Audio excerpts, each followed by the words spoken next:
You, Jesus. Yes. Come on. That song says a lot.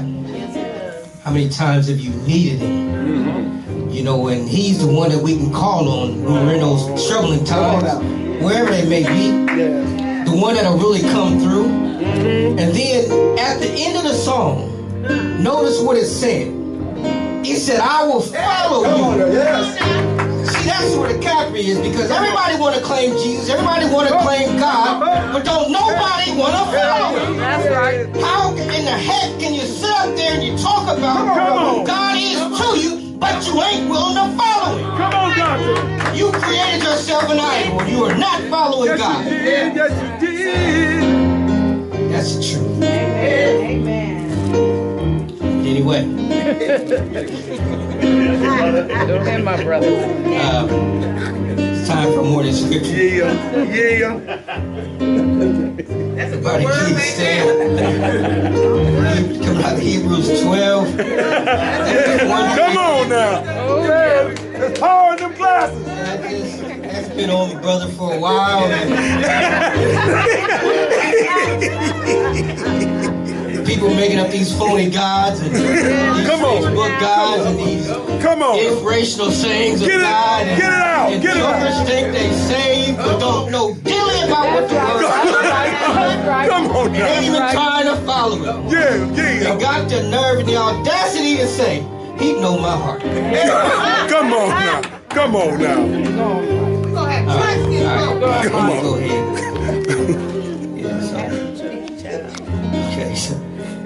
Yeah. All right, so the reading of the scriptures as in your handouts is coming out of Hebrews 12, 1 through 11. I'll be coming from the Amplified Version. It reads, therefore, since we are surrounded by so great a cloud of witnesses, who by faith have testified to the truth of God's absolute faithfulness, stripping off every unnecessary weight and the sin which so easily and cleverly entangles us, let us run with endurance and active persistence the race that is set before us, looking away from all that will distract us and focus our eyes on Jesus, who is the author and the perfecter of our faith, the first incentive for our belief and the one who brings our faith to maturity, who for the joy of accomplishing the goal set before him endured the cross, disregarding the shame, and sat down at the right hand of the throne of God,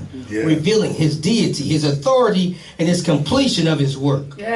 Just consider and meditate on him, and who endured for sinners such bitter hostility against himself. Consider it all in compassion with your trials, so that you will not grow weary and lose heart. You have not yet struggled to the point of shedding blood in your striving against sin. And you have forgotten the divine word of encouragement, which is addressed to you as sons. My son, do not make light of the discipline of the Lord, and do not lose heart and give up when you are corrected by him. For the Lord disciplines and corrects those whom he loves. He punishes every son whom he receives and welcomes to his heart. You must submit to correction for the purpose of discipline. That's right. God is dealing with you as his sons. For what son is there whom father does not discipline? Now, if we are exempt from correction and without discipline, We are not. in which all of God's children share, then you are illegitimate children and are not sons at all. Moreover, we have earthly fathers who disciplined us, and we submitted and respected them for training us. Shall we not much more willingly submit to the Father of spirits and live by learning from his discipline? For our earthly fathers disciplined us for a short time, as seemed best to them. But he disciplines us for our good, so that we may share his holiness. For the time being, no discipline brings joy, but seems sad and painful. Yet to those who have been trained by it, afterwards it yields the peaceful fruit of righteousness, right standing with God, and a lifestyle and attitude that seeks to conformity of God's will and purpose. I guess it goes along with the whole thing. Come on now, come on, yes. Amen. Maybe